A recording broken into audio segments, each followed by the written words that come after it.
Everyone, नमस्कार। तो बहुत दिनों बाद कुछ सीरियस टॉपिक लेके आई हूँ, वरना कुछ ना कुछ मजाक मस्ती का मैं पोस्ट कर रही थी। अजीब लग रही हूँ क्या? यार, मेरे बाल अभी थोड़े ग्रोइंग स्टेज में हैं। सबको शायद मैं क्या बोलते हैं सब लोग मुझे ट्रेडिशनली फिट नहीं होती और वियर्डो लगती हूँ, शायद ऐसी लग रही हूँ। जो मुझसे प्यार करते हैं, जो रिलेट कर पाते हैं, उनको मैं खूबसूरत लग सकती हूँ। अरे यार, मतलब मुझे तो आदत हो गई है हमेशा से सुनने की, सौम्या सांचे में फिट हो जाओ। और मुझ जैसे कई लोग हैं जो सांचे में फिट नहीं हो पाते, तो या तो वो परेशान होते हैं कि भाई हम दुनिया की एक्सपेक्टेशन पे, अपनी फैमिली की एक्सपेक्टेशन पे नहीं आ पा रहे, हम थोड़े अलग हैं, हम क्या करें। या फिर वो मुखौटा लगा के अपनी दोहरी ज़िंदगी जीते हैं, या फिर वो खुद की पहचान ही खो देते हैं।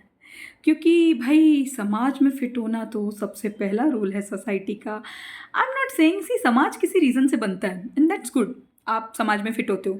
लेकिन अगर आपका कर्मा, आपका जीवन कुछ और अलग बोलता है, और फिर अगर आप अपने आप को भेड़ चाल में ले जाते हो, तो मतलब ऐसा अगर करते तो बहुत सारे इन्वेंशन भी नहीं होते। तो ऐसे ही कविता लिख ली, शायद कुछ लोग रिलेट करें, कुछ विरोध करें और कुछ मुझे समझ पाएँ। कविता का शीर्षक है स्वीकृति, स्वयं की या अपनों की। ना उन्नति का मोह मुझको, ना प्रसिद्धि की चाह थी। ना उन्नति की का मोह मुझको, ना प्रसिद्धि की चाह थी। मुझे सिर्फ अपनों की स्वीकृति की तलाश थी। ना उन्नति का मोह मुझको, ना प्रसिद्धि की चाह थी। मुझे सिर्फ अपनों की स्वीकृति की तलाश थी। प्रेम से ये लिप्त मन चाहता अपनों का साथ था। प्रेम से लिप्त मन चाहता अपनों का साथ था।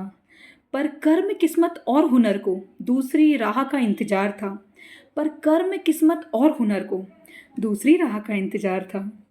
बुद्धि और हृदय के द्वंद्व में दर्द हृदय को ही स्वीकार था। बुद्धि और हृदय के द्वंद्व में दर्द सिर्फ हृदय को ही स्वीकार था। दुनिया के अहम में मेरे कर्म का कहीं ना स्थान था। दुनिया के इस अहम में मेरे कर्म का कहीं स्थान न था। क्रांतिकारी विचारों की अग्नि शांत समाज के लिए तूफान थी। क्रांतिकारी विचारों की अग्नि शांत समाज के लिए तूफान थी। अलग जरूर पर गलत नहीं, ये सोच किसी को भी ना स्वीकार थी। अलग जरूर पर गलत नहीं, ये सोच किसी को भी ना स्वीकार थी। प्रेम और स्वतंत्रता साथ लिए दो नाव में मैं सवार थी। प्रेम और स्वतंत्रता साथ लिए दो नाव में मैं सवार थी। समाज को ये गुप्त क्रांति सनक का लगती आह्वान थी।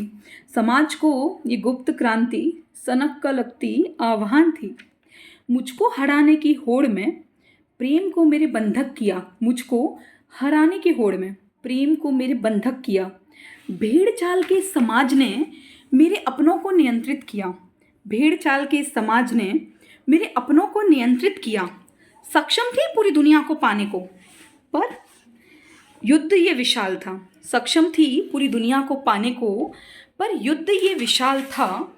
मेरे और समाज के और अपनों के अहम और ज्ञान का टकराव था। मेरे समाज और अपनों के अहम और ज्ञान का टकराव था। सच्चाई की इस लंबी राह में पहला पड़ाव एकांत था। सच्चाई की इस लंबी राह में पहला पड़ाव एकांत था। या यूं कहूँ अपनों से मिला अलगाव का मुझे श्राप था। या यूं कहूँ अपनों से मिला अलगाव का मुझे श्राप था। जीवन आरंभ में प्रेम का पागलपन मुझ पे सवार था। जीवन आरंभ में प्रेम का पागलपन मुझ पे सवार था। जग स्वीकृति की चाह में खुद पर ही लगाया सवालों का अंबार था। जग स्वीकृति की चाह में खुद पर ही लगाया सवालों का अंबार था। मतलब सेल्फ डाउट की बात कर रही हूँ मैं। हारते हुए भावनाओं को जब खुद से ही युद्ध प्रारंभ किया। हारते हुए भावनाओं को जब खुद से ही युद्ध प्रारंभ किया। स्वयं शत्रु और मित्र स्वयं में एक तरफा विनाश प्रारंभ किया। स्वयं शत्रु एंड मित्र स्वयं में एक तरफा विनाश प्रारंभ हुआ। प्रेम और जग स्वीकृति क्रांति के सफ़र में हुनर को है छुपा दिया। प्रेम और जग स्वीकृति के सफ़र में हुनर को है छुपा दिया। विनाश काले विपरीत बुद्धि परीक्षा प्रभु की थी अनोखी। विनाश काले विपरीत बुद्धि परीक्षा प्रभु की थी अनोखी। न जग साचे में ढाल पाई स्वयं को। ना निहार पाई अपनी क्रांति और हुनर को, ना जग सांचे में ढाल पाई स्वयं को, फिट नहीं हुई, ना ही निखार पाई अपने क्रांति और हुनर को। अपनों की स्वीकृति की चाह में स्वयं को ही स्वाहा किया, अपनों की प्लीज स्वीकृति की चाह में स्वयं को ही स्वाहा किया। भोर बही और आंखें खुली, फिर प्रभु और कर्म का ध्यान किया। भोर भई और आंखें खुली, फिर प्रभु और कर्म का ध्यान किया। जो चाहा हमेशा दुनिया में, उसे स्वयं में ही खोजना प्रारंभ किया। जो चाहा हमेशा दुनिया से, उसे स्वयं में ही खोजना प्रारंभ किया। ईश्वर प्रदत्त हुनर को जब पूरा मैंने ध्यान दिया, ईश्वर प्रदत्त हुनर पर जब पूरा मैंने ध्यान दिया, आत्म स्वीकृति मिली मुझको और समाज की स्वीकृति का त्याग किया। आत्म स्वीकृति मिली मुझको और समाज स्वीकृति और समाज प्रेम का त्याग किया। ज्ञान हुआ कि विभिन्न विचार करते पहले संघर्ष हैं। ज्ञान हुआ विभिन्न विचार करते पहले संघर्ष हैं। लंबे सफ़र के पश्चात समाज के बनते वो आदर्श हैं।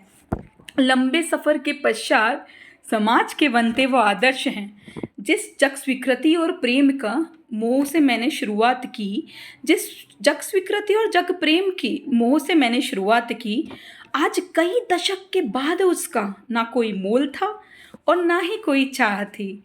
आज कई दशक के बाद उसका ना कोई मोल, ना कोई पहचान और ना ही कोई चाह थी। आत्म प्रेम और आत्मविश्वास ने रिक्त स्थान को मेरे जीवन में पूर्ण किया। आत्म प्रेम और आत्मविश्वास ने मेरे जीवन के रिक्त स्थान को पूर्ण किया। विचारों के द्वंद्व युद्ध के धुंध को ज्ञान से मैंने स्वच्छ किया। विचारों के द्वंद्व युद्ध के धुंध को ज्ञान से मैंने स्वच्छ किया। साथ की जो चाह थी वो दूसरों का विचार थी। साथ की जो चाह थी वो दूसरों का विचार थी। मेरे स्वयं के जीवन में कर्म ही मेरी पहचान है। मेरी खुद के जीवन में कर्म ही मेरी पहचान है। जो खुद में ना हो वो ढूंढो जगत में। ये मृग तृष्णा मेरे राह की जाल थी। जो खुद में ही ना वो ढूंढो जगत में। ये मृग तृष्णा मेरे जीवन का बड़ा जाल थी। स्वखोज की राह में जब निकली, तब से दुनिया भी करती मेरा आभार है। स्वखोज की राह में जब से हूँ निकली, तब से दुनिया भी करती मेरा आभार है। दर्पण है हम सबका जीवन, जो भीतर हो वही दिखता बाहर है। दर्पण है हम सबका जीवन, जो भीतर हो वही दिखता बाहर है। जग स्वीकृति की चाह थी मुझको, जग प्रेम का जो मोह था। जग स्वीकृति की चाह थी मुझको, जग प्रेम का जो मोह था। आत्म सफ़र का पाठ था मेरा, नई राह बनाना मेरा उद्देश्य था। आत्म सफ़र का पाठ था मेरा और नई राह बनाना मेरा उद्देश्य था। पूर्ण सफल होते हम सब हैं जब कर्मा पे करते ध्यान है। पूर्ण सफल सब होते हैं जब कर्मा पे करते ध्यान है। तुलना चाहत और इच्छा का करते स्वयं से त्याग है। तुलना चाहत और अनियंत्रित इच्छा का करते जब स्वयं से त्याग है। साधु लगती हूँ मैं तुम सबको और लगती हूँ मनमौजी भी। आई नो, साधु लगती हूँ मैं तुम सबको और लगती हूँ मनमौजी भी। मैं फ़कीर और सफल भी मैं हूँ, क्योंकि आत्म स्वीकृति से जीती हूँ अब। मैं फ़कीर और मैं सफल भी हूँ, क्योंकि आत्म स्वीकृति से जीती हूँ अब। तो ये जो कविता थी वो थी, सबको पता है कि सफ़रनामा की, अपने लाइफ की, कि आप कैसे, आप कई लोग होते हैं जो पीपल प्लीजिंग बिहेवियर में होते हैं या प्यार को वैलिडेट करते हैं, पर अनफॉर्चुनेटली क्योंकि वो थोड़े अलग होते हैं, बुद्धि होती है। तो मैंने हमेशा सीखा है कि जब आप ज़्यादा इंटेलिजेंट और इमोशनल दोनों होते हैं तो दुनिया आपके इंटेलिजेंसी को ज़्यादा प्रायोरिटी देती है, इमोशन को दबाने की कोशिश करती है। तो अगर ऐसा कोई है तो वो फिर बेचारे, अगर उनको सच में दूसरों से बहुत ज़्यादा प्यार है, अपने माँ बाप से, अपने घर वालों से, अपनी फैमिली से, अपने लोगों से, उनको वैलिडेशन चाहिए, तो वो अपने आप को दबा लेते हैं, छुपा लेते हैं, समझा लेते हैं। लेकिन ऐसा नहीं होता, उनको तो अपना कर्मा करना है। जब तक कर्मा नहीं करोगे तब तक क्या होगा? घबराहट, एंग्जाइटी, डिप्रेशन, परेशानी। और अपना कर्मा करोगे तो आपके टाइप के लोग आ जाएंगे। ऐसा मैंने सुना है। आप बताओ, आपको क्या लगता है? Bye bye.